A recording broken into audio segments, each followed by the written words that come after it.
Có được thì có mất, có buồn ắt có vui. Cả hai đều chẳng thật, không hân hoan ngậm ngùi. Dứt mưa thì tới nắng, hết trắng rồi đến đen. dáng ai ngồi lẳng lặng, nhìn mây trôi êm đềm. Hôm nào vừa hội ngộ, sáng nay chia đôi đường. Thoáng gặp rồi ly biệt, xót xa vì tơ vương. Có yêu thì có phụ, nốt thăng bạn nốt trầm. Bấp bênh đời như thị, trách ai mình khổ tâm. Hôm nay rồi cũng sẽ trở thành ngày hôm qua, và ngày mai cũng thế, lùi quá khứ nhạt nhòa. Biết hai từ chấp nhận là biết sống tùy duyên. Kiếp nhân hoàng lận đận, chấp mê làm đảo điên. Qua phố lòng tĩnh lặng, ngắm dòng đời biến thiên. Biết trăm năm là mộng, chuốt chi thêm ưu phiền. Trong phép cư xử cũng nên học cách thay đổi vị trí, tập nghĩ cho người khác. Thông thường muốn đạt được, trước phải biết cho đi. Mong muốn người thông cảm, cần có lòng bao dung. Muốn ai đó quan tâm, nên học cách trân trọng. Muốn người khác tôn trọng, cần có lòng tự trọng. Làm việc nên có sự cảm thông. Bạn nghĩ đến việc khó xử của người khác, người ta cũng sẽ quan tâm đến vấn đề của bạn. Mình chịu ra tay giúp khi người cần, chắc chắn sẽ có sự hồi đáp tương xứng. Người với người vốn không cùng cơ thể, nên không bao giờ hiểu hết được lòng nhau. Có những việc bạn cảm thấy đơn giản, nhưng đối phương lại thấy áp lực nặng nề. Có nhiều việc người cho rằng không đáng phải nhắc tới, nhưng lòng mình lại canh cánh không quên. Chúng ta không phải họ, nên góc nhìn nhận vấn đề không giống nhau. Phương cách suy nghĩ cũng có nhiều khác biệt. Nên khi tiếp xúc với người khác, điều khó mà cũng quý nhất là biết đứng trên lập trường của đối phương mà suy xét. Từ đó bạn có thể xem trọng những vấn đề mà họ quan tâm, rồi tìm cách giải quyết nhẹ nhàng nhất có thể. Hai người giao lưu với nhau, trạng thái tốt nhất là: bạn hiểu sự nhiệt tình của tôi, dù khó khăn bao nhiêu vẫn muốn giúp bạn hoàn thành tâm nguyện. Tôi biết lời bạn định bày tỏ, nhưng lặng im, trân trọng giữ tình cảm đó trong lòng. Con người không ai thập toàn thập mỹ. Công việc không phải lúc nào cũng thuận gió xuôi lòng. Làm người ai chẳng có lúc gặp khó khăn. Qua lại lâu ngày cũng có thể phát sinh hiểu lầm. Nếu biết thay đổi vị trí mà suy xét, phiền phức sẽ giảm xuống. Thật lòng đối đãi với nhau, tình nghĩa sẽ đậm sâu. Trong phút giây này em có hay, vạn vật quanh mình đang chuyển xoay. Có mầm non hé, hoa cười nụ, chiếc lá xa cành theo gió bay. Trong khoảnh khắc này em biết chăng, có người hạnh phúc kẻ băn khoăn. Đời tê nghèo đói, đời cô quạnh, chỗ nớ ngày chưa hết nhọc nhằn. Một người sống có vui vẻ hay không, hạnh phúc hay không, then chốt là nằm ở tâm, chứ không phải là thân thể. Không phải những thứ được và mất mỗi ngày. Quyết định tâm trạng của chúng ta vốn không phải là người khác, mà là chính bản thân chúng ta. Tâm của mỗi một người tựa như một cánh đồng. Gieo nhân lành sẽ thu được quả lành, gieo nhân xấu sẽ thu được quả xấu. Nếu bạn có thể vui vẻ mà sống trọn mỗi ngày, khiến cho sinh mệnh của bạn tự nhiên khỏe mạnh, giống như cây cỏ ngoài đồng, hoặc tỏa hương, nở rộ giống như những đóa hoa, thế thì toàn bộ giới tự nhiên sẽ chúc mừng bạn. Đúng là như vậy, bởi vì vui vẻ có thể khiến con người ta trở nên duyên dáng xinh đẹp. Còn thù hận, oán trách, đau khổ lại chỉ có thể khiến con người ta trở nên xấu xí hơn mà thôi. Tướng do tâm sinh. Nụ cười chính là một mặt gương sáng của tâm hồn, chiếu rọi hết thảy hạt giống được gieo trồng trong tâm. Nếu trong tâm bạn có hạt giống vui vẻ, thế thì quả được trổ ra nhất định là nụ cười. Nếu trong tâm bạn có hạt giống đau khổ, thế thì quả được trổ ra nhất định là nỗi đau thương. Nếu trong tâm bạn có hạt giống trách móc, thế thì quả được trổ ra nhất định là nỗi oán hận. Nếu trong tâm bạn chứa đầy hạt giống tình thương, thế thì quả được trổ ra nhất định là lòng khoan dung. Nếu trong tâm bạn có tà thế thì quả được trổ ra nhất định là sự sa ngã trụy lạc. Có câu nói, chúng ta không thể thay đổi được thời tiết, nhưng có thể thay đổi được tâm trạng của mình. Bạn không cần phải cảm thấy phiền não bởi trời lúc nào cũng mưa. Bởi vì trời mưa, chúng ta có thể không cần phải đi tránh nắng. Bạn cũng không cần phải lo lắng bởi cái nắng cháy da, bởi vì ánh mặt trời sáng rực sẽ không khiến bạn dẫm phải vũng bùn lầy. Nhiều lắm phù du sống một ngày, đời mình cũng rứa có ai hay.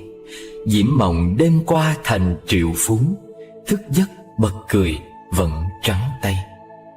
Nhà dẫu trăm gian ngủ một giường, bạc vàng chất chứa ngập trong rương. Một cơn gió ác thành thiên cổ, thần thức ngục tù trong vấn vương. Dẫu ta quen biết đầy thiên hạ, mấy kẻ quan hoài cho nén hương.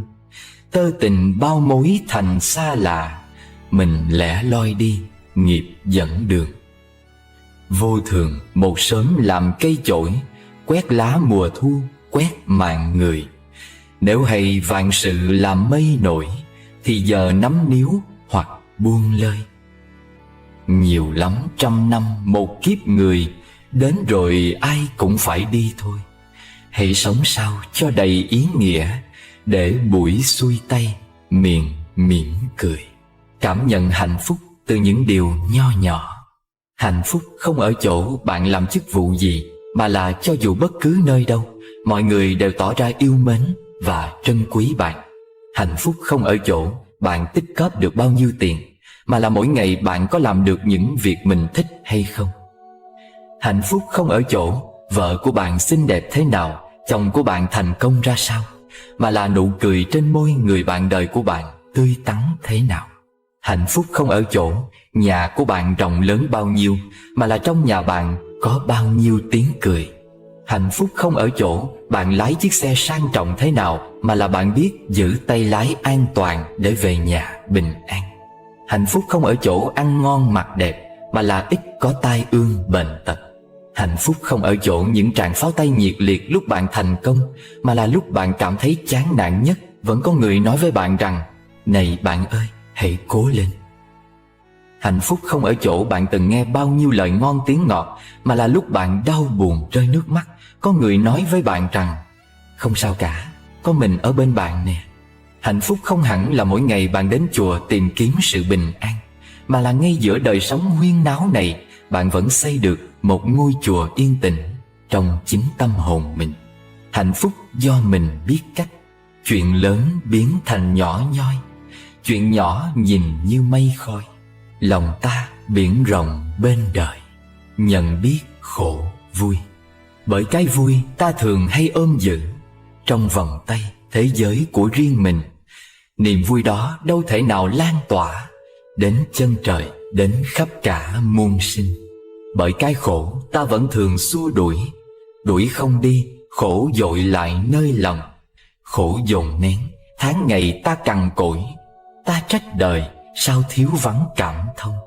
Buồn san sẻ, hồn nguôi cơn giông bão, vui sớt chia, vui vỗ cánh ngàn phương. Lòng thêm khổ vì ta nuôi phiền não, đời yên bình khi sống biết yêu thương. Niềm vui đó vốn bao la trời đất, nỗi buồn kia dường bể cả trùng khơi. Hãy đón nhận niềm vui không bám víu, và buồn kia hiện hữu mặt rong chơi.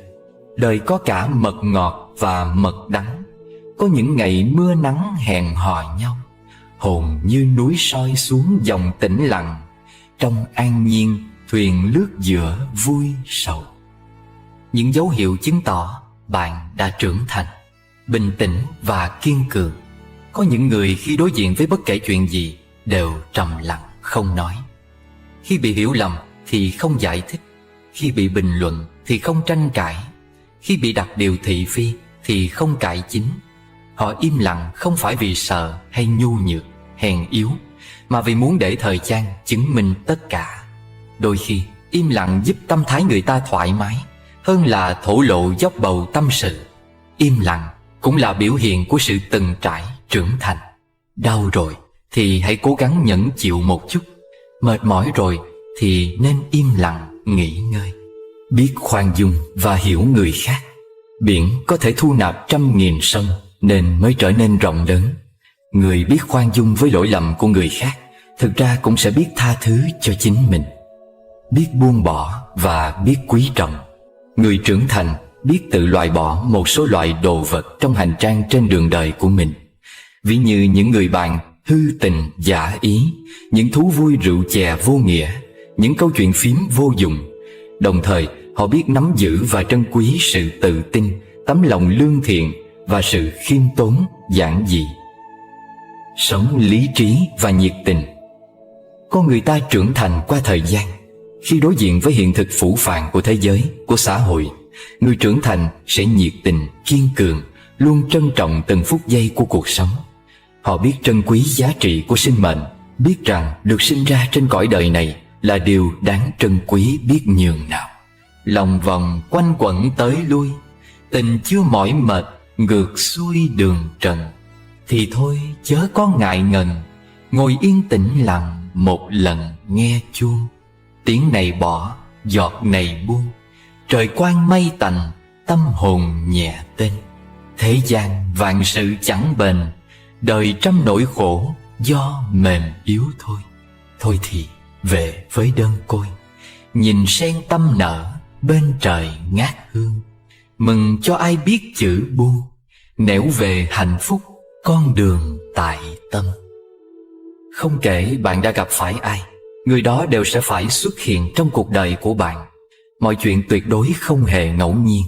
Người đó đến và sẽ mang cho bạn một bài học, một cảm nhận, một dấu ấn. Thuyền đến đầu cầu ắt sẽ thẳng.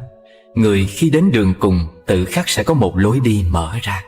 Cũng như vậy, bất kể phải đi đến đâu thì đó cũng chính là nơi ta cần phải tới. Vậy hãy trải nghiệm những gì cần phải trải nghiệm, hãy gặp những người nên gặp. Cây tùng, cây bách chốn thâm u, nào cần người thăm hỏi, mà quanh năm vẫn tươi xanh màu lá.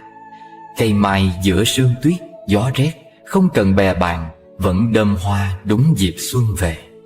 Ai rồi cũng phải tự mình vượt qua một khoảng thời gian không có ai giúp đỡ, không người ủng hộ hay ân cần hỏi han. Nhưng chỉ có như vậy, người ta mới có thể kiên cường vượt qua giông tố. Trên đời vốn không có chuyện bất bình, mà chỉ có cái tâm bất bình.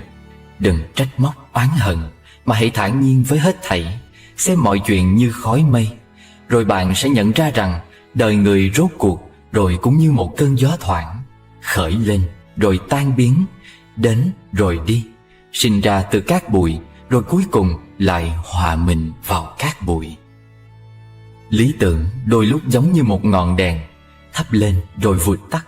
Tình cảm giống như một cơn mưa, mưa xuống rồi cũng khô đi. Bạn bè chính như một tầng mây, tụ hội rồi lại tan đi mất. Buồn khổ chính là một vò rượu, uống say rồi cũng tỉnh. Cô đơn chính là một vì sao, sau khi lấp lánh rồi cũng vụt tắt. Lẻ loi tựa như một vầng trăng, mọc lên rồi lại lặn. Cái tuổi 100 năm cũng như giấc mộng, mệt mỏi vất vả 100 năm rồi cũng đến lúc phải ngủ quên thôi. Mở tâm ra trọn với đời, cho tình thương nở đẹp ngời đóa sen. Mở lòng với lạ cùng quen, cơn mưa từ ái nhẹ len vào hồn. Bình minh rồi lại hoàng hôn, sống chan hòa chớ để buồn một ai. Cho đến tuổi đời phai, mỉm cười đã sống không hoài kiếp ni. Giữ lòng hỷ xả từ bi, đường về cố quần cùng đi dập dìu. Sẽ không buồn những buổi chiều, khi mình đã sống rất nhiều ban mai. Trong chúng ta có cả bùn lẫn sen, có cả ác quỷ lẫn thiên thần. Đừng khước từ ác quỷ, cũng đừng tự tuyệt thiên thần. Trong chúng ta có cả đen lẫn trắng, đừng khước từ đen để chạy theo trắng. Bởi đen là sự tô điểm cho trắng, bởi bùn là dưỡng chất cho sen. Nghĩa là bạn đừng bao giờ khước từ những yếu kém hay lỗi lầm trong quá khứ, bởi sẽ không có sự tiến bộ và hoàn thiện nào đến từ sự trốn chạy và chối bỏ quá khứ. Mọi thứ đến với mỗi người đều có ý nghĩa riêng, đều là món quà cho sự trưởng thành và hoàn thiện. Thế nên hãy đón nhận tất cả với lòng biết ơn và trân trọng. Và rồi hãy sử dụng sức mạnh chuyển hóa bản thân để nghiền nát toàn bộ rác rưởi trở thành dưỡng chất nuôi cây, để cây ra hoa thơm trái ngọt. Sau đó bạn hãy tự mình nếm lấy vị ngọt của niềm hạnh phúc vui sướng rộn ràng trong lòng. Thế nhé, biết cho đi sẽ mãi còn, nắm chặt lại mất, người khôn nhớ giùm. Này bạn, đời dạy cho ta biết rằng thất bại nhiều mới biết sự đáng quý của kinh nghiệm, thành công nhiều mới biết được sự đáng quý của dũng tâm, mâu thuẫn nhiều mới biết sự đáng quý của bao dung, trái tai gai mắt nhiều mới biết sự đáng quý của lòng độ lượng, gặp gỡ nhiều hạng người mới biết sự đáng quý của tình bạn, va vấp nhiều mới biết được sự đáng quý của khiêm cung, dối gian nhiều mới biết sự đáng quý của chân thành, danh lợi nhiều mới biết sự đáng quý của xem nhẹ, xã giao nhiều mới biết sự đáng quý của thanh tịnh, ràng buộc nhiều mới biết sự đáng quý của tự do, khổ đau nhiều mới biết sự đáng quý của an vui giải thoát. Mỗi ngày ta nên học cách quên đi những chuyện làm mình không vui, học cách rời xa những rủ rê làm cho mình trở nên hèn mọn. Chỉ cần vẫn có ngày mai thì mọi thứ vẫn là có thể. Kiếp người có bao lâu, ta hãy tạ ơn vì mình đang được sống, đang được cảm nhận những hoa thơm trái ngọt của cuộc đời này. Cho dù mạnh mẽ đến đâu, cũng có khi ta mềm yếu. Một lời lân mẫn trao nhau, vực dậy niềm tin kỳ diệu. Sẽ có lúc hồn vắng thiếu, dù ngồi trên đỉnh thành công. Hạnh phúc là thương là hiểu, nên cần chia sẻ cảm thông. Biết chấp nhận những điều này thì cuộc sống an nhiên. Người đời thường đánh giá và chạy theo cái đẹp bề ngoài trước khi xét đến tính cách. Đa phần người đời xem trọng tiền bạc, không quan tâm đến cảm giác hay hạnh phúc của người khác. Thường người nào bạn yêu thương nhiều nhất, có khi sẽ là người làm bạn đau lòng nhất. Bạn bè, ranh giới của nó thật mong manh. Trong cuộc vui, không biết ai là bạn tốt. Lúc hoạn nạn mới biết bạn tốt thật sự là ai. Trên đời này, bạn rất hiếm hoi gặp được những người yêu thương bạn suốt đời như bố mẹ bạn. Một chút tình thương mở bày, người vui mình cũng đong đầy niềm vui. Một chút nhường nhìn bước lui, nghe hồn thanh thản biển trời bao la. Một chút tha thứ bỏ qua, ngày mai vẫn đậm chung trà đệ huynh. Một chút cử chỉ chân tình, khổ đau gửi lại ánh nhìn tạ ơn. Có khi chỉ vừa nhắm mắt một chút, tỉnh lại ruộng bể đã hóa dâu ngàn. Có khi chờ một người 100.000 vạn kiếp, vừa gặp lại thoáng chốc đã phải chia xa. Dày như đất, cao như trời, sầu như biển cả, dài tựa chân mây.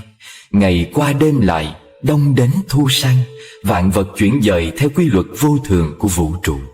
Có những thứ vô thường mà ta dễ nhận ra, nhưng cũng có những thứ cần thời gian lâu xa ta mới nhận ra sự biến đổi. Nhưng xét về lòng người thì không có cái gì có thể so đo với cái vô thường của lòng người yêu nhau nơi trần thế. Lúc thương thì thề non hẹn biển cùng tuế nguyệt trăng sao, nguyện ngàn kiếp yêu thương dù cách chia sinh tử. Nhưng rốt cuộc khi rượu nhạt hoa tàn, nghĩ tới nhau thôi, tiếng thở xem chừng cũng nặng nhọc. Người ta hay gọi đó là hết nợ hết duyên.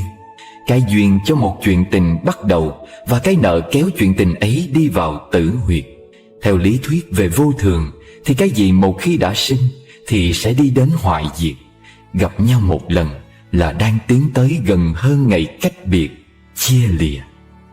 Người thế gian lấy ước định thời gian 100 năm định đặt cho chiều dài của một chuyện tình, nên thường chúc nhau 100 năm răng long đầu bạc. 100 năm là ước vọng một đời người, nhưng thực ra thì người ta thương nhau không lâu đến thế. Tình thương yêu một người chỉ dài bằng khoảng thời gian sinh diệt của một ý niệm trong tâm thức. Mỗi ý niệm sinh khởi và hoại diệt trong thời gian ngắn ngủi vô cùng, khó mà đếm được.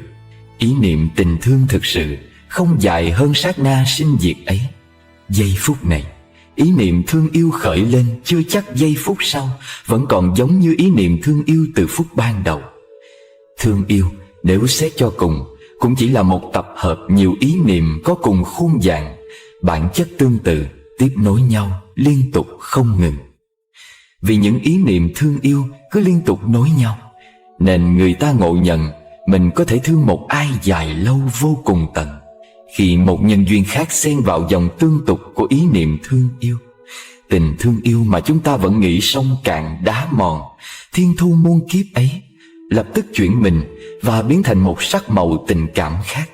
Vậy nên khi thương thì nên tỉnh táo để nhận ra bản chất chân thật của tình thương và dòng cảm xúc đang cuồn chảy trong tâm thức mình. Đừng tự huyễn hoặc mình về một tình thương thiên trường địa cửu. Chẳng ai có thể mãi mãi dành tình thương của mình cho một ai đó, và cũng đừng mơ có một ai đó có thể trao gửi tình thương mãi mãi cho mình. Thương một người dài bằng ý niệm. Thương yêu ai cũng được, thương được bao nhiêu thì thương, nhưng chớ có mong mỏi đợi chờ. Nửa đời người tôi hiểu được, vô thường ấy lẽ thường nhiên, và ta chỉ là chiếc lá trong rừng nhân loại vô biên. Nếu có một điều vĩnh cửu thì đó chính là đổi thay. Đổi thay chẳng hề thay đổi, đành hanh tại thế gian này. Điều ta cho là hạnh phúc nào phải cứ là bên nhau. Dẫu hai phương trời cách biệt, vẫn vui ý hợp tâm đầu. Không phụ thuộc vào năm tháng mà đo sống ít hay nhiều, chính là cách mình đã sống, mỗi ngày tỉnh thức bao nhiêu. Nửa đời trầm tư hiểu được bản chất kiếp người lẻ loi, đã biết nhân sinh hữu hạn, lấp đầy vẫn thiếu mà thôi. Còn sống phủ thềm năm tháng, xóa nhòa cuốn nổi niềm trôi. Chỉ cần nhận ra trầm tĩnh, đớn đau nào cũng phai phôi. Nửa đời người tôi học được, tan hợp thăng trầm bởi duyên. Lúc muôn sự về chốn cũ, nhẹ nhàng đâu bận niềm riêng. Nửa đời người khi tỏ ngộ, phân trần đen trắng mà chi. Thế gian mỉm cười đối diện, sống với cõi lòng vô phi. Đời hay đạo cũng không nằm ngoài chữ duyên. Chưa gặp mà gặp gọi là nhân duyên. Đối xử tốt với nhau gọi là lương duyên. Và cùng nhau nuôi dưỡng những tâm niệm an lành ở cửa Phật gọi là thiện duyên. Trong Phật học có 4 loại duyên: nhân duyên, đẳng vô gián duyên, sở duyên duyên và tăng thượng duyên. Tăng thượng duyên thì có cả thuận duyên và nghịch duyên. Mọi sự gặp gỡ trên thế gian là cửu biệt trùng phùng, là xa lâu để rồi gặp lại. Có những nhân duyên khi bắt đầu thì rất đẹp, đến khi kết thúc thì hơi buồn. Có những nhân duyên khi bắt đầu thì rất buồn, nhưng kết thúc lại rất đẹp. Có những nhân duyên chớm nở chớm tàn, gặp nhau trong tích tắc, rồi lại lặng thầm trong tích tắc. Mỗi người xuất hiện, ở lại, ra đi, biến mất, cũng do nguyên nhân và điều kiện. Không có gì xưa nay tồn tại hoàn toàn đơn độc. Cái gì cũng có mối liên hệ với mọi thứ khác. Nên mỗi người gặp nhau đều có duyên kiếp trước và duyên kiếp này. Tình cảm đối xử thương yêu hay ghét bỏ cũng vì đó mà khác nhau. Có người kiếp trước mình kết duyên lành với nhau, đời này gặp lại tự nhiên cứ thương mến nhau hoài. Có người kiếp trước mình kết oan trái, kiếp này gặp nhau tự nhiên cứ oán thù mãi. Có ân gia mà cũng có oan gia. Ân gia nghĩa là gặp mình, thấy thương quý và hết lòng chiều chuộng, lo lắng cho mình từng ly từng tí. Đó là vì kiếp trước người ấy mang ơn mình, nên kiếp này gặp lại để trả ơn. Có khi kiếp trước người ấy từ bi, giúp đỡ, đối xử tốt với mình, kiếp này gặp lại tự nhiên mình bị dính mắc, cảm thấy cần đối xử tốt với người ấy. Đây là ân gia với nhau. Còn ngược lại, oan gia là một loại nghiệp mà mình phải trả. Nếu một người yêu, người thân hay bất kỳ ai trong xã hội mỗi lần gặp mình thường làm mình khổ tâm lo sợ, thì đó gọi là oan gia. Khi gặp những ai đối xử không tốt với mình, hành hạ, đầy ải, sai khiến, mắng nhiếc, chửi rủa mình thậm tệ, làm mình đau khổ vô cùng, là mình thiếu nợ người ấy nên phải trả. có thể do mình bạc phước, kén duyên. Người ta ghét mình đừng ghét họ. Người ta không thích nói chuyện với mình cũng tập mở lòng để đón nhận. Khó lắm, nhưng phải tập để mình có thể chuyển hóa từ nghịch duyên thành thuận duyên, rồi kết nối để trở thành lương duyên. Sống với đời cần phải có cái tâm rộng mở. Đừng ích kỷ cho sự suy nghĩ của bản thân. Phải khởi tâm kết duyên với mọi người thì mọi người mới tìm đến với mình. Không kết duyên bằng góc độ này thì kết duyên bằng góc độ khác. Miễn sao là mình biết cách để gieo duyên lành với mọi người. Chúng ta sống ở cuộc đời này đâu phải chỉ riêng mình, mà là cả một tập thể. Nói đến chữ duyên nó rộng lắm. Thô có, tế có. Cũng vì vậy mà tình cảm có nhiều loại. Có những cái dây dưa kiếp này, có những cái dây dưa kiếp sau. Ví dụ như mới gặp nhau lần đầu đã đối xử tử tế với nhau, cứ quyến luyến nhớ nhung hoài, thì ta biết đây là sợi dây kiếp nào gặp lại. Đức Phật đến với cuộc đời và ra đi khỏi cuộc đời hoàn toàn do nhân duyên. Vì thương đời thương người nên Phật cũng muốn nắm lấy tay ta, dắt dìu ta đi qua một đoạn đường vong bão tử sinh. Nhờ đi một đoạn đường với Phật, ta mới thấy có tình thương với cuộc đời, đôi tay của mình sẽ ấm hơn. Mùa lạnh nhất chưa hẳn là mùa đông băng giá, mà là mùa có một con tim đang thiếu thốn tình thương. Mọi sự vật, hiện tượng ở cuộc đời này, cái gì cũng có nhân duyên của nó. Chúng ta thường tiếc nuối quá khứ, rồi sống mơ hồ trong hiện tại, mà cứ mong ước những điều thật đẹp cho tương lai. Giá trị mỗi con người thường nằm ở sự hiểu biết và có lòng từ bi. Để gặp được những người có lòng từ bi, ta phải tu nhiều kiếp mới gặp được nhau, quen nhau, rồi cùng kết duyên lành với nhau. Gieo duyên với Phật là một phước duyên thù thắng. Vì ông Phật không bao giờ làm tổn hại mình. Hạnh nguyên của Đức Phật là cứu độ chúng sanh, giúp chúng sanh từ bỏ mọi thú vui cám dỗ khổ đau trần tục. Học hỏi tất cả những lời dạy mang đến sự hiểu biết và thương yêu, đạt đến sự giác ngộ hoàn toàn. Có lần Đức Phật cùng với một thầy đi tản bộ, thì thấy một con chim ưng đang đuổi theo một chú chim bồ câu. Chú chim bồ câu vô cùng sợ hãi, hoảng hốt, nên bay xà vào trong tay áo của Đức Phật và nằm im lìm bình an trong hơi ấm của Đức Phật mà không chịu bay ra. Đức Phật mới nói: ta thấy vạn vật trong trời đất đều có nhân duyên kiếp trước. Đức Phật giáo hóa cũng vậy, tùy vào phước duyên của mỗi người để độ. Ai có duyên thì Ngài giúp họ chuyển hóa nỗi khổ niềm đau. Ai vô duyên thì Ngài cũng đành chịu. Đủ duyên thì Ngài tìm đến, không duyên thì Ngài không đến. Có 4 điều mà em biết là Đức Phật không thể làm được. Thứ nhất, nhân quả không thể thay đổi. Tự gieo nhân thì tự mình gặt quả, mà người khác không thể thay thế cho mình được. Thứ hai, sự hiểu biết không thể mang cho được. Những ai muốn có sự hiểu biết lớn thì phải tự mình học hỏi, tu tập. Thứ ba, diệu pháp không thể diễn tả được. Bản chất của mọi sự việc trên thế gian dùng ngôn ngữ không thể cắt nghĩa mà có thể hiểu được, chỉ có thể dựa vào sự thực tu, thực chứng. Thứ tư, không có duyên thì không thể độ. Người không có duyên thì họ không bao giờ nghe những lời nói mà ta chia sẻ. Có duyên với Phật là mình đã có nhân duyên phước báo lớn. Mình có hiểu biết Phật Pháp thì ít nhiều mình cũng nắm được bản chất của cuộc đời là như thế nào. Suy ra, sống với lòng từ bi thánh thiện là căn lành tốt cho tương lai. Vì từ bi với mọi người chính là từ bi cho tâm hồn mình. Mỗi người sinh ra ở cuộc đời đã có những liên hệ nhân duyên, phước đức được định sẵn ngắn dài khác nhau. Cho nên dù cuộc đời ta có đang ở hoàn cảnh nào đi nữa, cũng đừng bao giờ có ý nghĩ làm tổn hại người khác. Phải học cách chấp nhận để thứ tha cho những người từng gây tổn thương cho mình, không bao giờ oán thán hay đố kỵ. Một tâm niệm lành tạo ra muôn ngàn phép lạ cho tương lai. Kết duyên với một người là đã gieo duyên với mọi người. Khi gặp chuyện gì đó bất như ý, cách hay nhất là tập im lặng, hay nói một lời xin lỗi, cho đi mà không cần nhận lại. Rồi từng ngày trôi đi, em sẽ thấy thứ tha là để con tim mình mở rộng tấm lòng bao dung. Đừng có vì vài ba chuyện nhỏ nhặt cá nhân tình cảm trong đời sống mà trở thành ích kỷ, rồi đạp đổ những điều tốt đẹp cho tương lai. Mỗi ngày chúng ta làm khổ nhau, hiểu nhầm nhau, nghi ngờ nhau, bất mãn nhau, giận dữ nhau, thành kiến nhau. là mỗi ngày chúng ta đánh mất đi bao tiềm năng tốt đẹp và duyên lành cho nhau. Phải tập bỏ đi ý nghĩ tầm thường là khi mình làm người khác bị tổn thương thì chỉ có họ mới khổ đau, còn mình thì không. Thực ra nhìn cho kỹ, người bị tổn thương lớn nhất vẫn là mình. Vì người đó đau rồi sẽ hết đau, còn mình thì sẽ bị đau dài dài, đau trong sự dày vò bởi lương tâm. Ai cũng có lúc gặp những chuyện không vui, gặp oan trái đắng cay ngậm ngùi sầu khổ. Chỉ là lúc đó biết chấp nhận và kịp buông đi bao nỗi niềm ưu tư thì trái tim mới đủ lớn mạnh.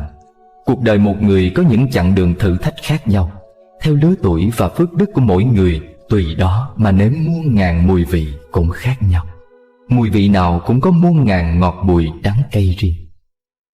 Phần nhiều chúng ta hay thờ ơ với những người đang ở bên cạnh mình, vì luôn nghĩ họ sẽ ở lại với mình mãi mãi.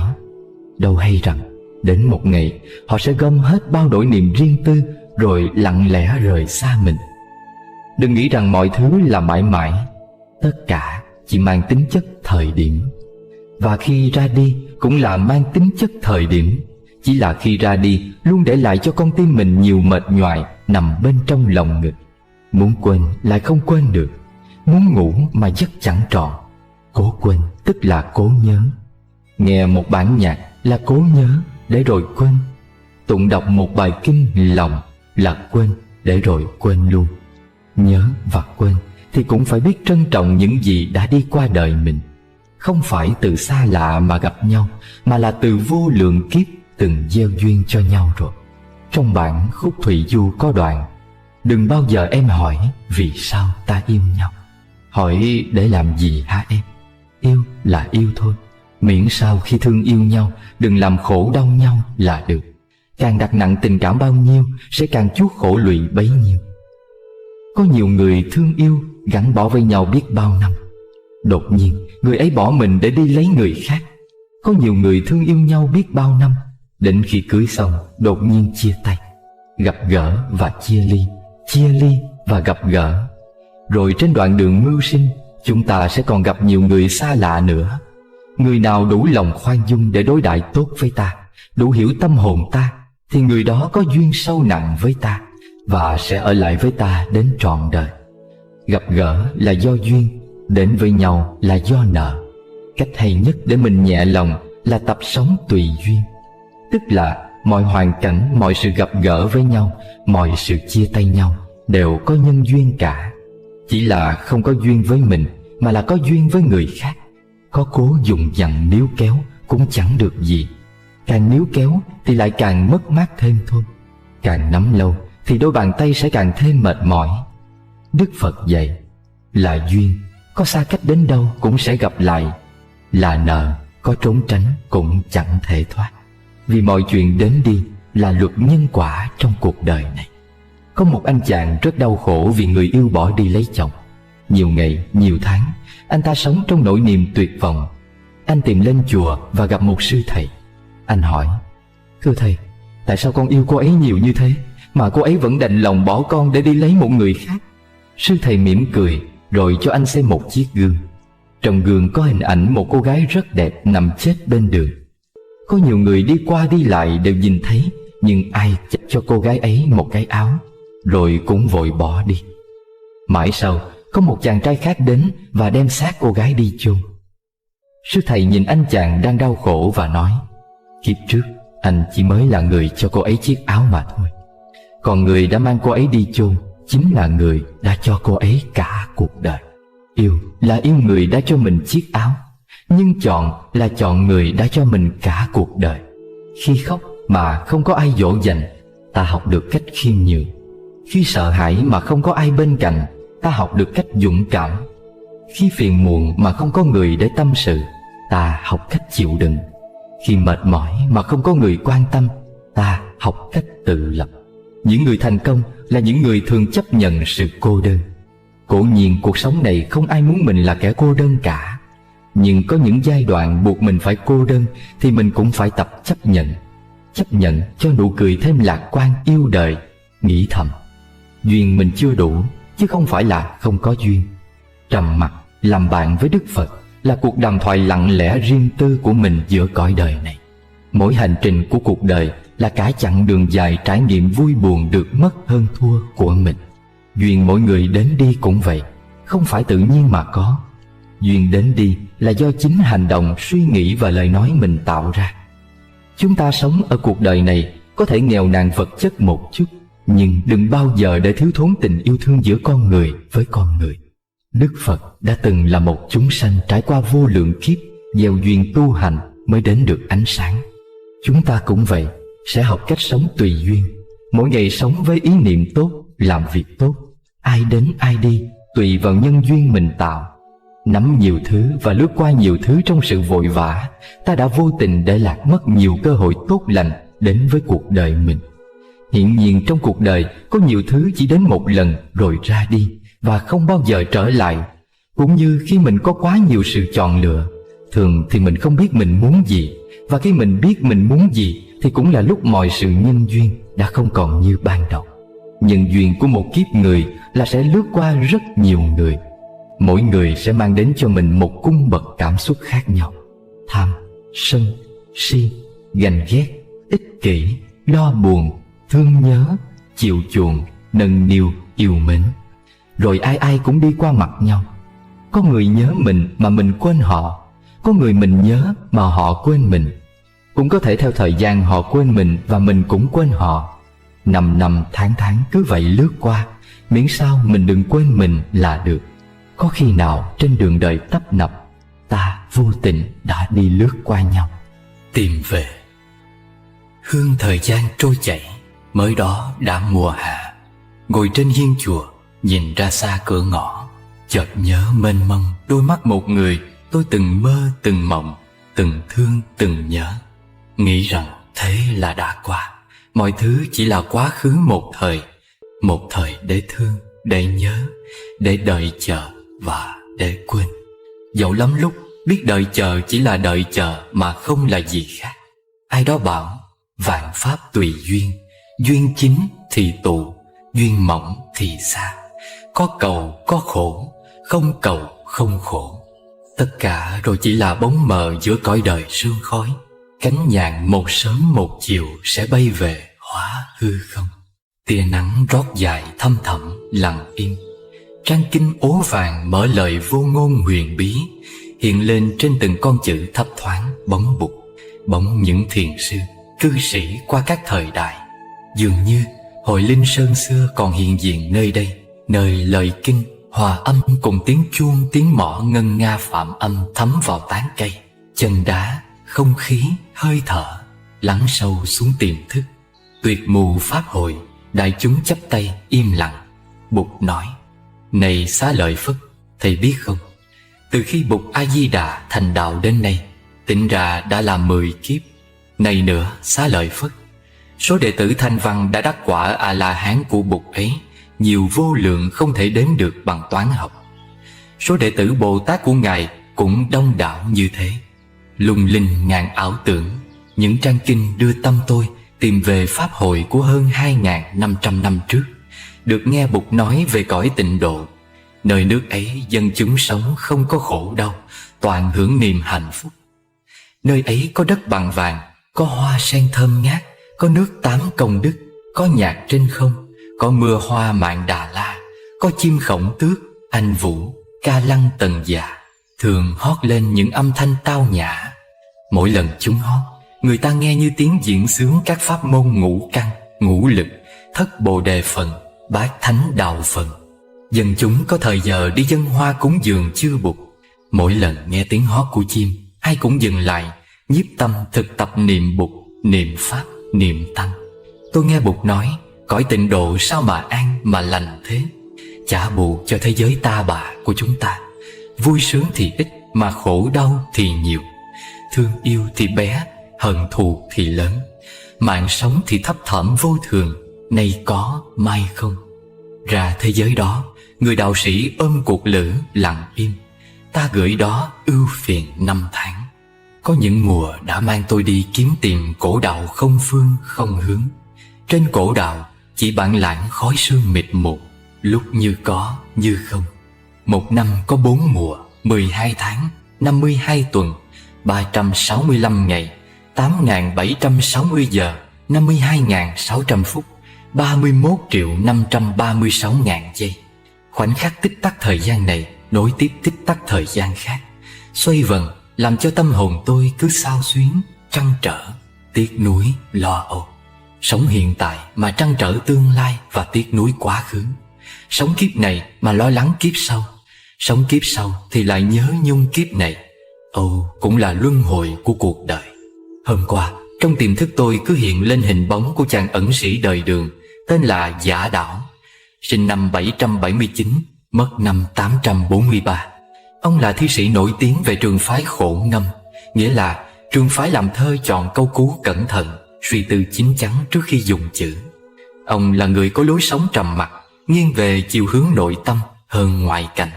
Và ông cũng là người thích sự lặng lẽ, làm thơ cũng trong lặng lẽ.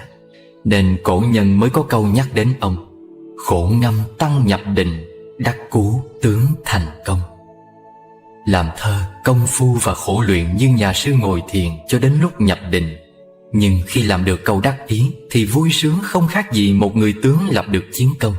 Giả Đảo vốn là nhà sư với pháp danh vô bản. Lúc đầu ông tu ở Lạc Dương, sau đến kinh đô Trường An và chùa Thanh Long. Cuộc đời Giả Đảo có nhiều giai thoại, nhưng đặc biệt nhất, nổi tiếng nhất là giai thoại Thôi Sao. Thôi là đẩy, sao là gõ. Nói theo thi ca nghệ thuật là người biết chọn từ ngữ cho bài thơ được hay hơn. Giai thoại rằng: đừng lúc làm sư ở chùa, vào một đêm trăng sáng, giữa khung trời tĩnh mịch, khí lạnh thanh thanh, ông mặc chiếc áo tràng nâu, trên vai mang dăm ba quyển kinh Phật, màu đã ố vàng, ghé lên triền núi thăm người bạn đồng tu ở ẩn, là cư sĩ Lý Ngân.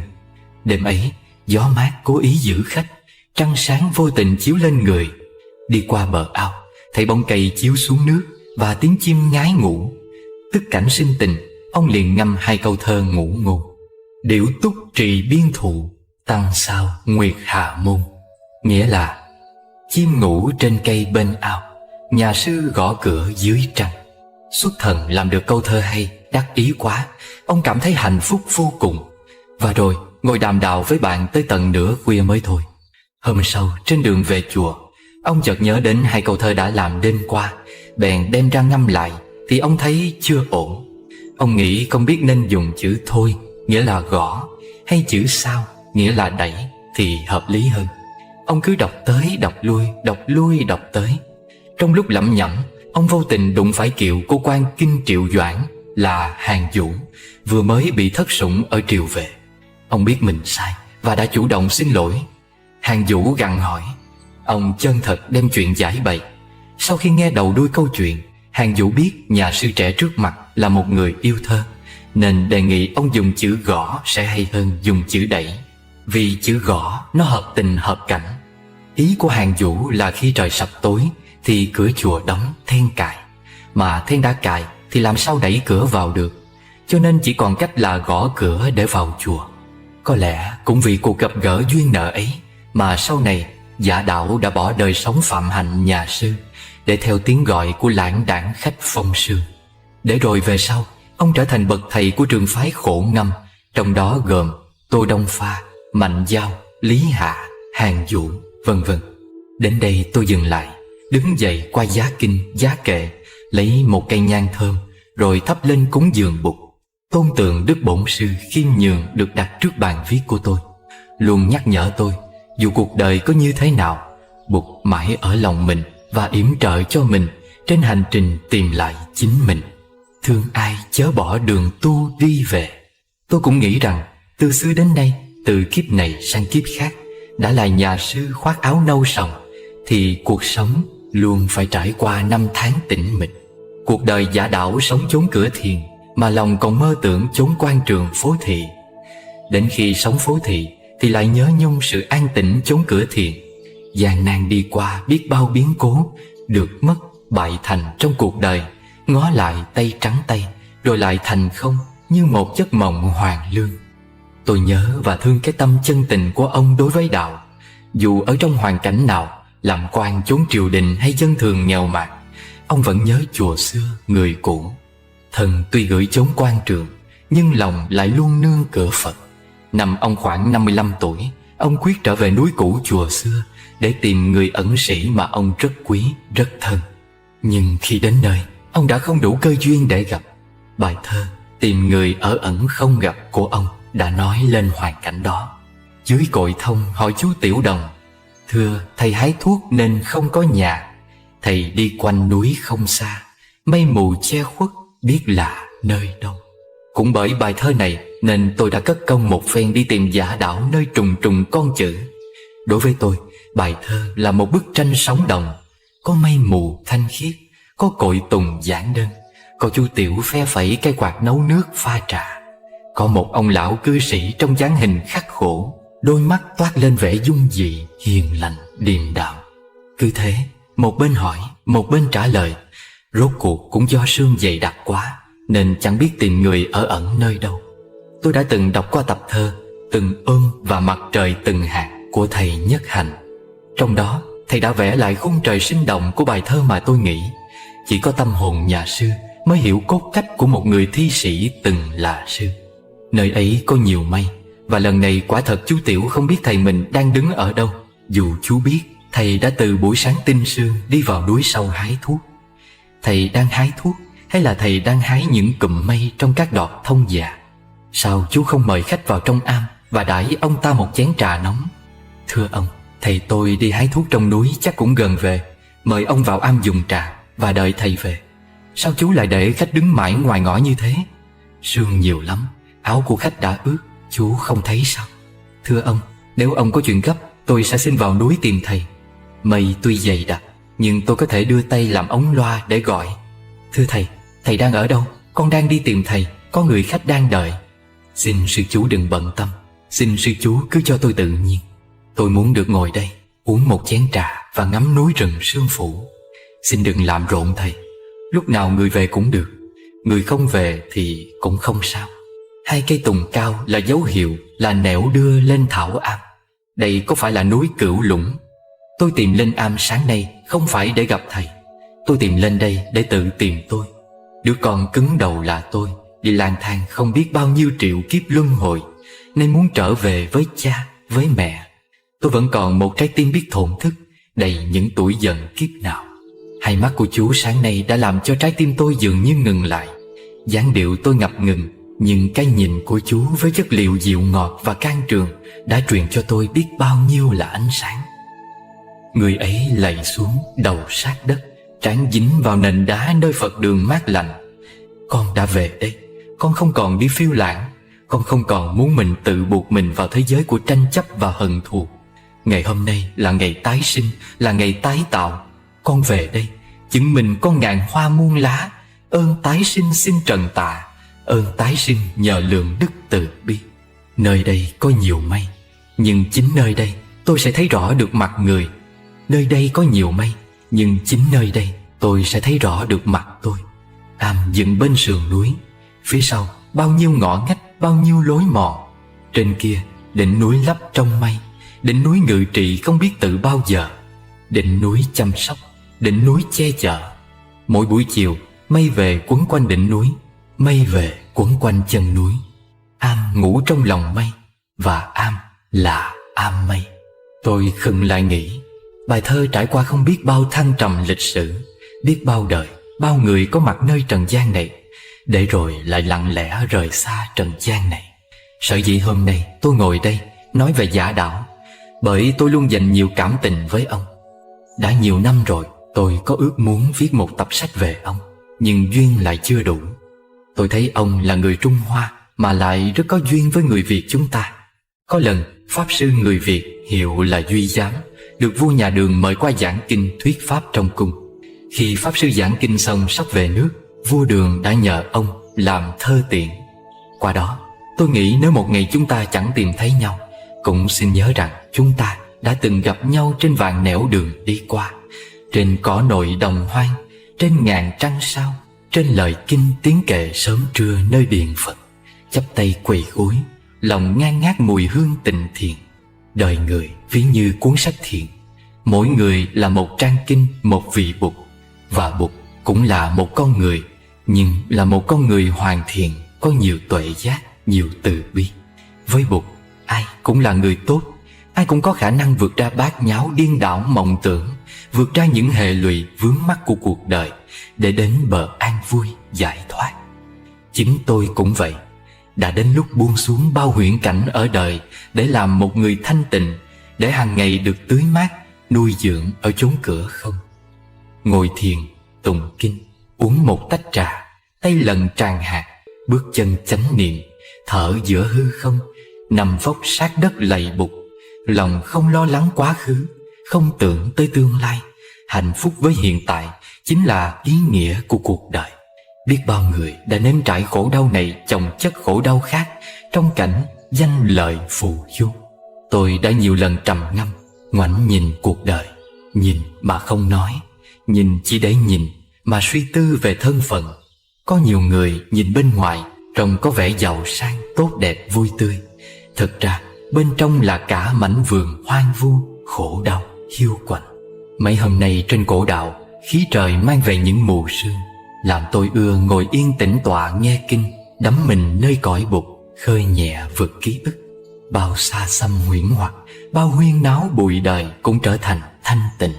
Đời người sống đến đâu cũng có lúc phải quay về với chính mình, với bục, với cái đơn sơ thuần phát. Thiếu niên điên đảo, đáo lão tu hành. Tuổi trẻ thường thích bay nhảy, đến khi có tuổi cũng phải trở về bồi đắp đời sống tâm linh cho mình. Năm nay tôi đã sắp tròn 30 tuổi, cái tuổi Khổng Tử nói tam thập nhi lập. Vâng, 30 tuổi thì phải tự lập cho hướng đi tìm lại chính mình. Trong mỗi người có một căn nhà tâm linh. Nếu chúng ta biết chế tác hỷ lạc, nuôi dưỡng căn nhà tâm linh thực sự, thì chúng ta không còn lo sợ trước bao biến động của cuộc đời. Đã có đường đi rồi, còn không còn lo sợ. Cũng như Bụt dạy, trong tất cả sự bố thí thì vô úy thí là cao hơn cả. Nghĩa là bố thí sự không sợ hãi là tuyệt vời nhất. Suốt cuộc lữ, dù đời có như thế nào, tôi vẫn là người thích sống một mình, một cõi, giữa đêm khuya lặng tĩnh. Mượn chén trà làm tri âm, kinh sách làm tri kỷ, tượng Bụt là bạn thâm giao. Đã đến lúc tôi phải tự tập sống cho chính mình. Sở dĩ ta cô đơn là vì ta chưa biết tập sống cho chính mình. Ta còn lo sợ, còn vướng mắc, còn ham muốn quá nhiều. Cô đơn bám víu bóng mình, luân lưu dưới chân trời ảo vọng, xa xăm, vô định.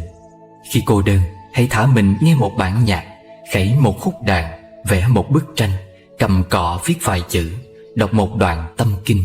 Ta sẽ tìm lại được cõi lòng mình. Người biết sống cho chính mình là người không cảm thấy lo sợ, không cảm thấy cô đơn, và không còn cảm thấy vướng mắc. Bụt dạy, đừng tìm về quá khứ, đừng tưởng tới tương lai. Quá khứ đã không còn, tương lai thì chưa tới. Quán chiếu sự sống trong giờ phút hiện tại. Kẻ thức giả an trú, vững chãi và thảnh thơi. Phải tinh tiến hôm nay, kẻo ngày mai không kịp. Cái chết đến bất ngờ, không thể nào mặc cả. Người nào biết an trú đêm ngày trong chánh niệm, thì Mâu Ni gọi là người biết sống một mình. Như Phật. Em hãy nhìn như Phật, ánh mắt từ mênh mông, nhìn người và nhìn vật với chan hòa cảm thông. Em hãy nghe như Phật, nghe với tình bao la, khi lòng không biên giới, hiểu thương đời sâu xa. Em hãy cười như Phật, nét bao dung hiền hòa, nụ cười chân thiện mỹ, làm buồn đau xóa nhòa. Ta hãy ngồi như Phật, trầm hùng tựa núi cao, an nhiên và bất động giữa cuộc trần lao xao. Rồi ta đi như Phật, bước an lành thảnh thơi, muôn lối bừng hoa nở, làm đẹp thêm cuộc đời. Và ta thở như Phật, thở chậm và thở sâu, để nghe từng nhịp sống có bình an nhiệm màu. Mình là con của Phật, nhiều ít nên giống người. Nơi nào ta có mặt, có niết bàn an vui.